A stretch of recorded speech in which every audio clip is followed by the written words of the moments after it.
This is GB Camper Conversion's latest van tour of a micro camper on a Citroen Berlingo.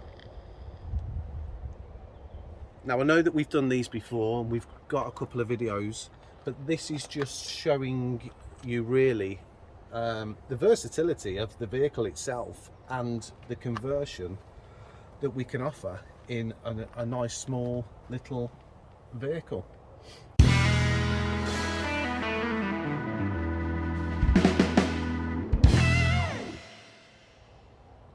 So the layout was discussed with the customer, of the size of the seating, the size of the bed, the size of the unit, the floor space, and then a couple of new features that we are adding to the GB Camper Conversions range, as in with the micro camper conversions, that is, and we'll come to them later, but we'll just discuss the initial layout of what we were requested to do. So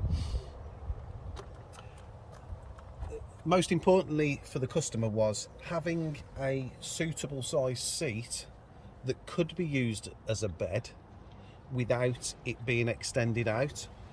So again, these requests are from the customers. So we sit down, we discuss with the customer. They are their own choices as to what we do. We obviously have our input in the design of the furniture and what actually works best. Obviously, doing this over and over again, you get to know what works well and what works best, and if it can actually work. So they're very happy with the size of the bed, or the seat rather, that is just going to be used as a single bed. Now, we did say, for the sake of the work that's involved and to allow you to have a backrest for your seat, is to get this to extend anyway, which is what we have done, so the bed can be even wider. So they're going to sleep at this end with the head. We've put a net there for if you want to put your phone in there at the end of the night, or a book if you're reading it. Obviously the door shuts down, there's still plenty of access to get to that. Just on about the door, we always put the push button, which allows you to get out of the van from inside. So as you can see, we've got a long bench seat and then we've got a small bench seat. Although that cushion is there and you can't sit there obviously because your legs wouldn't be there, it's just for cosmetic look where we've put it, why we've put it there. So the bed works as so. So this is just the infill for the front cushion. Again, knowing that the customer's head is going to sleep that end, this is going to be leg room. So your legs don't really need as much room. Again, this was a customer sort of request, so we've just we've gone with it. It's absolutely fine and it works okay. This works the same way as what we do the double bed, or not the double bed rather, but the double seat that we put in our other micro camper conversions, and this one just extends out. It extends out 350mm. That cushion then drops in there, so you've only got to push this seat forwards. That's for your leg space. Now this one, it does, but the customer's quite happy to just use that as the single bed as it is. But like I say, we did say you get a backrest, why don't we just extend that anyway for you? You don't have to extend it, but the feature's there, and then you can drop your infill in, so you get a bit more room for the top half of your body, and then your legs go down so far. Now the reason again for this was a request for the customer. They have a small dog, and as you can see, just at the front behind the passenger seat, there is the dog crate. So again, we were asked to keep a space clear. We were given the dog crate, so we had the dimensions to go by. this side, the dog is going to get in and sleep in the crate on the night time, which is fine. But then it can, because I believe they're having a driveway on in as well, this can be taken out, and now we have a nice bit of floor space for the dog to just sit there. Or you can use it for foot space for yourself if you want to sit on that bench seat. It just opens up the van a little bit more, so you get a bit more space. Again, having the driveway awning, you can put bits of luggage, the crate in there when you're not using it. Again, the cool box, it was we were given this, so we had the dimensions of it, and we've decided that it lives for travelling purposes. This is in what would have been the rear footwell, and it can't go anywhere. Obviously our floor is stopping at this point, and the passenger seat can be pushed back, so if there is a passenger there, they can travel comfortably as well. But it just sort of wedges it in there for travelling purposes. And again, I suppose that the good thing about having it there is the cable that runs it on 12 volts will reach to the dash cigarette lighter socket, and because we've put one on the front of this unit as well, which I'm going to go and point out to you in a second, the cable will reach into that as well, so it can be used whilst you're driving, or when you're just on site, or you're doing some wild camping, because it will run off 12 volt as well. So they were the main features of the build for the customer. And because we are bespoke builders in any vehicle, we can do this kind of thing, you know, obviously within reason. We can do pretty much most requests. Just coming on to the unit itself then, so electrically this one's got the 240 that we put on the side at the rear, the inlet that is, and then the main electrical system that we put in is all located under that seat. So we've got your leisure battery, we've got the consumer unit, RCD protected double pole, we've got the transformer charger, so that will charge the battery when we're on hookup. It'll power all the 12 volt stuff in here as well when you're on hookup. And then we've got the DC to DC charger. So this vehicle is quite a new vehicle, so with it having the smart alternator, it's a must really that you fit one of these, just so that it does actually charge your leisure battery. And then we've got the fuses, so that all lives under there, and it's powering our sockets. So we've got that's the battery level indicator. It just tells you the health of your battery. We're on green because we've had it plugged into the mains for most of the day to charge the system. That's the 12 volt power socket that you can plug the cool box into.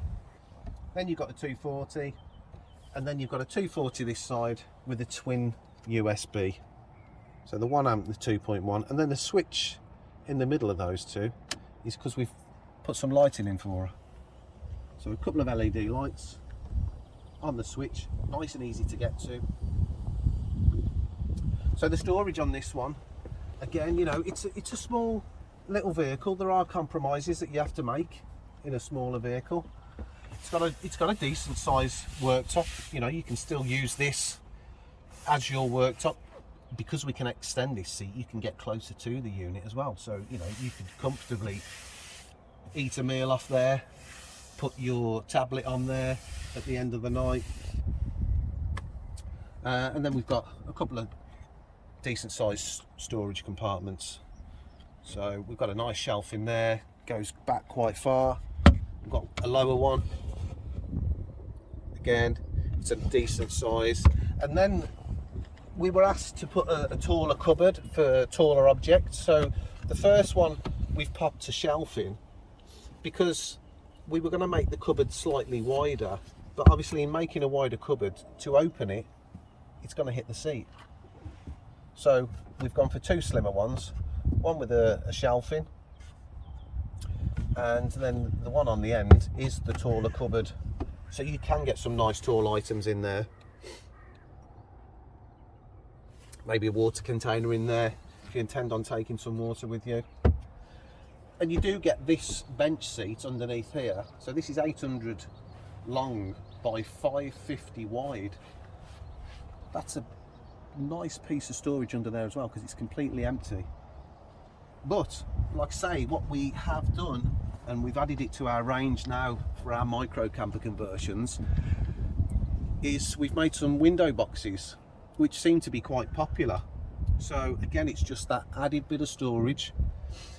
You've still got your windows in the rear where the passengers would have been anyway, so you've got the side loading door windows. You've got the rear door window as well, which lets in a nice lot of natural light, and then of course we've put the lighting in as well.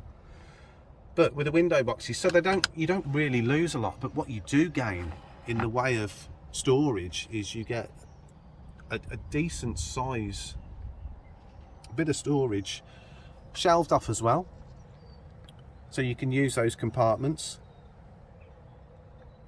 So we've gone for a bigger drop down door on that one, and then over here on the passenger side, rather than having a bigger door drop down with the weight being on the hinge, if you just happen to let go, we've gone for two sort of side opening doors, a bit like a cabinet. So you've got your push button, and they're on roller catches as well, so it won't just fling open. And then you've got the same storage in that one as well. Absolutely ideal for those little bits and bobs that you want to carry, neatly stowed away. Again, we were supplied the window covers. It's like a felt with the suckers on, but the shelving and the base hold that against the window if the suckers decide to start to fall, but you can still get access to it. But that just blocks it off nicely, so you can't see through the window and you can't see out.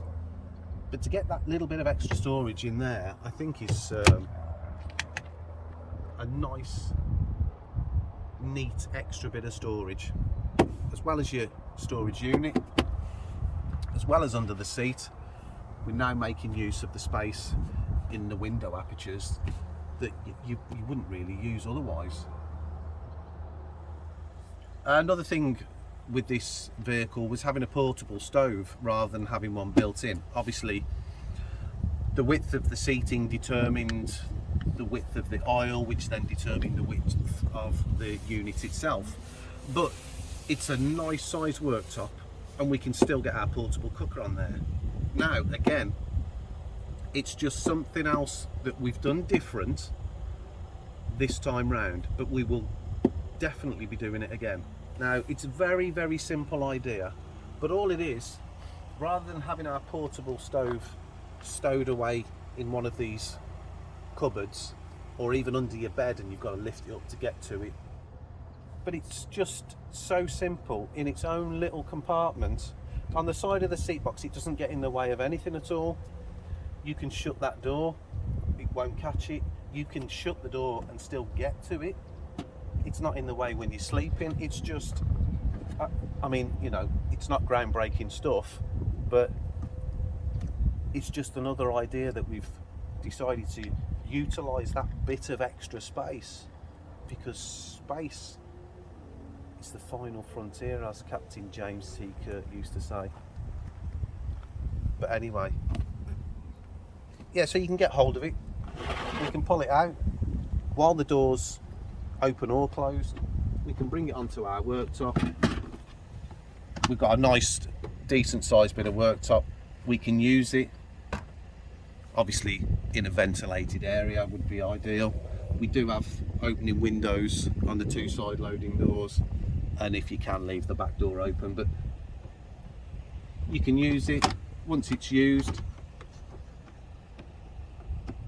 It's just not taking any storage in your unit, under your bed, anywhere else. It's not rolling around. It's just as simple as in it goes, and it's just neatly sewed away. So again, you know, the height of the seats have been changed on this one, so I'm just over 6 foot, and my head is nowhere near. nowhere near touching the top now, but it's still a nice comfortable, 6 foot 6 foot 2 seat. So again, you know, the height of the seats have been changed on this one, so I'm just over 6 foot, and my head is nowhere near touching the top now, but it's still a nice comfortable 6 foot 2 seat. seating position. You know, you can put your feet up, use it as a nice long bench seat. You know, if the dog's out and about playing, you can move the crate into the awning, drop it on the front passenger seat. All of a sudden it becomes a nice usable space in such a small vehicle.